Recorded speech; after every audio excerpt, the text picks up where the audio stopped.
तो जो था फर्स्ट था method adopted in micro economic. तो माइक्रो इकोनॉमिक में कौन सा मेथड होता है? Slicing method. मतलब इसका आएगा ओनली सी, थर्ड वाला ऑप्शन आएगा।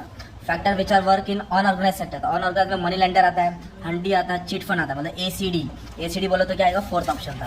फिर इसके बाद वाला ऑप्शनल फंक्शन ऑफ गवर्नमेंट, तो protection from external attack, education, provision for social security, मतलब ABC। क्या था? ABC, ये मेन था इसका। फिर इसके बाद स्टेटमेंट अलाइज सिग्निफिकेंट इंडेक्स नंबर, तो ABC, मतलब क्या आएगा इसका? ABC। और ब्लड बैंक कौन सा यूटिलिटी होता है भाई? अपना टाइम यूटिलिटी। टाइम बोले तो ओनली डी था।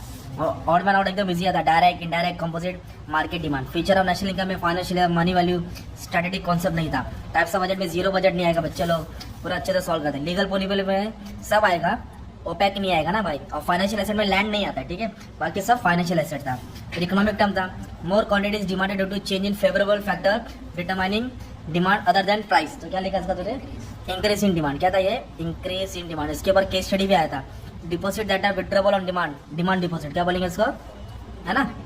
Demand deposit. Charging different price to the different consumer, इसका था प्राइस डिस्क्रिमिनेशन। क्या था? प्राइस डिस्क्रिमिनेशन, अलग अलग प्राइस चार्ज करने का था, right. Net addition to total cost, मैं बोला था ना एडिशन आएगा तो मार्जिनल होएगा। क्या आएगा तुम्हारा? मार्जिनल कॉस्ट है, तो क्या आएगा? Marginal cost. Degree of responsibility of quantity demand to change in income, तो उसका बनेगा इनकम इलास्टिसिटी ऑफ डिमांड। क्या बनेगा? Income elasticity of demand. General equilibrium macro, तो माइक्रो का क्या आएगा? पार्शियल। क्या आएगा? Partial equilibrium. Income method factor है, तो इधर आएगा प्रोडक्ट मेथड। क्या आएगा? Product cost method. Form utility furniture था, तो डॉक्टर का सर्विस यूटिलिटी आएगा। क्या आएगा? परफेक्ट इलास्टिक डिमांड इन्फिनिट है, तो इधर आएगा परफेक्टली इन इलास्टिक। क्या आएगा? Perfectly in elastic.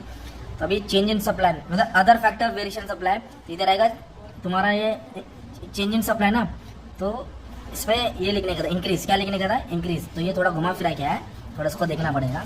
और ये क्या था? मनीषा ने क्या किया? सेटिस्फाई हर वांट, उसको यूटिलिटी बोलते हैं। क्या बोलते हैं? Utility concept. यूटिलिटी का मीनिंग डालने का था। राघव का फादर पैसा इन्वेस्ट किया ना मनी मार्केट में, लॉन्ग टर्म, तो लॉन्ग टर्म मार्केट को बोलते हैं कैपिटल मार्केट, और शॉर्ट टर्म को क्या बोलते हैं? Money market.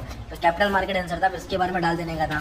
फिर नेक्स्ट तुम्हारा आया थर्ड, तो थोड़ा बेकार आया था पर फोर्थ सॉल्व कर सकते थे। इंटरनल ट्रेड, होम ट्रेड है ना, महाराष्ट्र ने पंजाब से माल खरीदा तो होम ट्रेड होता है, इंटरनेशनल नहीं होगा। और ये क्या था? पेंशन। पेंशन को बोलते हैं ट्रांसफर पेमेंट। क्या बोलते हैं? ट्रांसफर पेमेंट या ट्रांसफर इनकम लिख सकते हैं, राइट।